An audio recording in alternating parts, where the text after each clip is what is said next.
तो Warner Bros की bidding शुरू हो चुकी है। 3 कॉम्पिटिटर सामने आ चुके हैं। जैक स्नाइडर अपने स्नाइडरवर्स की पिक्चर्स पोस्ट करने से रुक ही नहीं रहे और अब इस बिडिंग में सऊदी के शेख्स भी कूद चुके हैं। तो इन शॉर्ट कहूँ तो जेम्स गन की रातों की नींद उड़ चुकी है, क्योंकि जिन कस्में वादों को लेकर वो डीसीयू के साथ सामने आए थे उस पर अब तलवार लटक रही है। तो डीसीयू और जेम्स गन का फ्यूचर क्या होने वाला है ये तो वक्त ही बताएगा, पर अभी तक इस डील में बात कहां तक बढ़ी है और फ्यूचर को लेकर लक्षण और खबरें क्या आ रही है अब वो बताता हूँ। क्योंकि पिछले कुछ हफ्तों में जो ये इवेंट सामने आया है ये भरा हुआ है ट्विस्ट, टर्न और कई सारे ड्रामा से। तो जेम्स गन के करियर और जैक स्नाइडर के वापस आने के फ्यूचर को डिस्कस करने के लिए चलिए शुरू करते हैं। तो सबसे पहले हम शुरू करना चाहेंगे कुछ खबरों से। तो पहला पॉइंट है कि ये रेस शुरू हो चुकी है। तो लगभग 1-2 हफ्ते पहले यानी कि 20 नवंबर के आसपास द हॉलीवुड रिपोर्टर पर एक आर्टिकल आता है और उस आर्टिकल में बताया जाता है कि वार्नर ब्रोस की बिडिंग अब ऑफिशियली शुरू हो चुकी है। अब अगर बिडिंग शुरू हुई है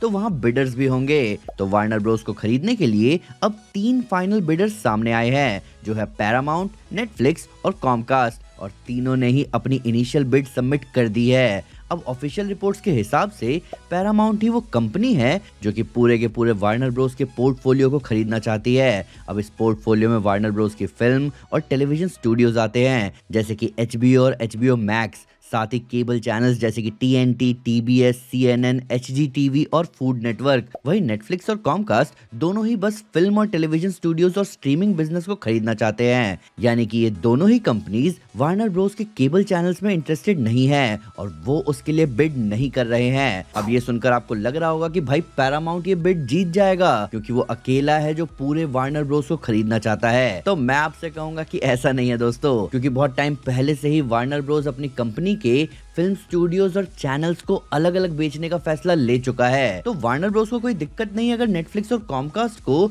उनके कुछ पर्टिकुलर चीजों में ही इंटरेस्ट हो। यानी कि अभी के लिए तीनों ही बिडर्स अपने ग्राउंड पर सॉलिड खड़े हुए हैं, पर कोई भी गेम पलट जाता है जब एंट्री होती है एक वाइल्ड कार्ड की। और यही आता है हमारा दूसरा पॉइंट, द वाइल्ड कार्ड। तो द हॉलीवुड रिपोर्टर के इस आर्टिकल ने एक गजब की बात लिखी और ये था कि अभी क्लियरली नहीं कहा जा सकता कि क्या सऊदी के इन्वेस्टर्स भी इस बिडिंग में पैसा लगा रहे हैं। अब इस बात को मैं समझाता हूँ। तो पैरामाउंट और कॉमकास्ट ये दोनों ऐसी कंपनीज हैं जिनके पास ऑलरेडी सऊदी और मिडिल ईस्टर्न इन्वेस्टर्स हैं, जिन्होंने बहुत पहले ही इंटरेस्ट दिखा दिया था कि अगर पैरामाउंट और कॉमकास्ट इस बिडिंग में उतरती है तो वो उन पर पैसा लगाने को तैयार हैं। और अब ये दोनों ही कंपनीज बिडिंग में उतर चुकी है, पर क्या इन्होंने सऊदी के इन्वेस्टर्स की मदद से बिडिंग की है, इस बात को लेकर कुछ डाउट्स चल रहे थे। तो आओ मैं आपको ये सऊदी वाला एंगल क्लियर कर देता हूँ। तो सऊदी अरेबिया ने अपनी कंट्री के ऑल राउंड डेवलपमेंट और टूरिज्म सेक्टर को बढ़ावा देने के लिए एक विजन 2030 शुरू किया है। अब उस विजन में एंटरटेनमेंट सेक्टर को भी डाइवर्स करने की बात कही गई थी,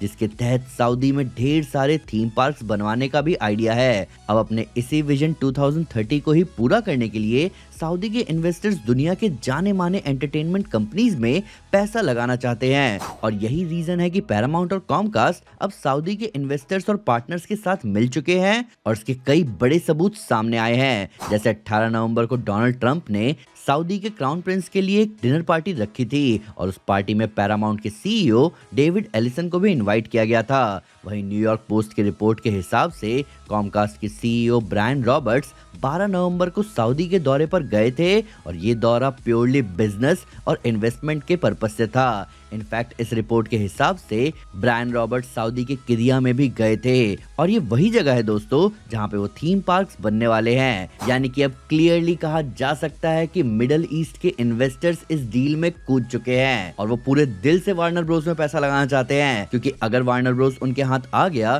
तो वो Harry Potter, Lord of the rings और यूनिवर्सल मॉन्स्टर्स के थीम्स को अपने थीम पार्क में ऐड कर सकते हैं। अब ये पूरा गेम पलट चुका है सिर्फ और सिर्फ सऊदी के इन्वेस्टर्स के इस बिडिंग में कूदने की वजह से, क्योंकि बेशक पैरामाउंट वार्नर ब्रोस के सामने एक छोटी कंपनी थी, पर हम सब जानते हैं कि सऊदी वालों के पास तेल से कमाया हुआ अंधा पैसा है और ये तेल वाला अंधा पैसा जेम्स गन के लिए एक बुरी खबर है। और यही आता है हमारा तीसरा point, the king of blueprints. तो कहते हैं कि जब आपके देश का प्रेसिडेंट खुद एक बिजनेसमैन रह चुका हो तो डायरेक्टर होने के साथ साथ आपको एक अच्छा बिजनेसमैन होने की भी जरूरत है। और हाँ, यहाँ मैं जैक स्नाइडर की ही बात कर रहा हूँ दोस्तों, क्योंकि जैक स्नाइडर जितना दिखते हैं उससे ज्यादा ही अच्छे बिजनेसमैन हैं। तो बात कुछ ऐसी है कि डोनाल्ड ट्रंप के पैरामाउंट के सीईओ के साथ अच्छे रिश्ते हैं और वो कॉमकास्ट के सीईओ से चिढ़ता है, पर वहीं ट्रंप सऊदी अरेबिया के इन्वेस्टर्स में भी बहुत ज्यादा इंटरेस्टेड है और इसीलिए कॉमकास्ट ट्रंप के कहर से बच सके, इसीलिए वो ले आए सऊदी के इन्वेस्टर्स को बीच में।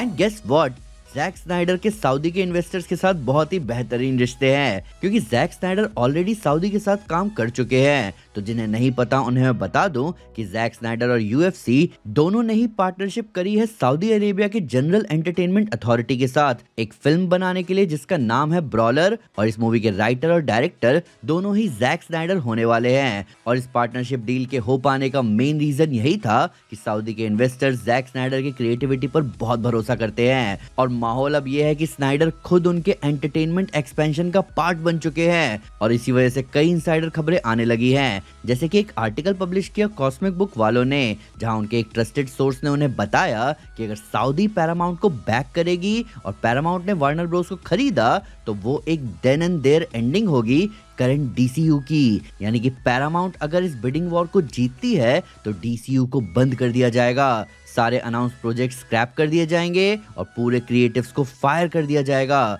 सिर्फ और सिर्फ स्नाइडरवर्स को रिस्टोर करने के लिए। वहीं अगर सऊदी कॉमकास्ट को बैक करती है इस बिडिंग में तो भी इसमें स्नाइडर की जीत है, क्योंकि इस मामले में रिपोर्ट आई है कि डीसीयू को तो स्क्रैप कर दिया जाएगा पर जेम्स गन को फायर नहीं किया जाएगा, बल्कि उन्हें फिर स्नाइडर के साथ मिलकर काम करना होगा स्नाइडरवर्स को रिस्टोर करने के लिए। वहीं अगर नेटफ्लिक्स वार्नर ब्रोस को खरीदती है तब उस केस में भी स्नाइडर के पहले से ही नेटफ्लिक्स के साथ अच्छे रिश्ते हैं। तो मेरे ख्याल से इतनी इन्फॉर्मेशन के साथ आप सिचुएशन को रीड कर पा रहे होंगे कि माहौल ऐसा है कि इस डील में 3 बिडर्स खड़े हैं, जिनमें से कोई भी वार्नर ब्रोस को खरीदता है तो हर सिचुएशन में जीत जैक स्नाइडर की होगी। अब इसका एक बहुत सॉलिड रीजन तो नहीं, पर एक रीजन हम ये दे सकते हैं कि जिस वक्त जेम्स गन बहुत ही ज्यादा फोकस थे अपने डीसीयू को बनाने में, बिल्ड करने में, उस दौरान जैक स्नाइडर ने अपने सारे के सारे रिश्ते सुधार लिए और कुछ नई इंटरनेशनल पार्टनरशिप भी करी मिडिल ईस्ट के साथ। और मिडिल ईस्ट के साथ जुड़ने के साथ साथ वो थोड़े पॉलिटिकल फेवर्स भी पा चुके हैं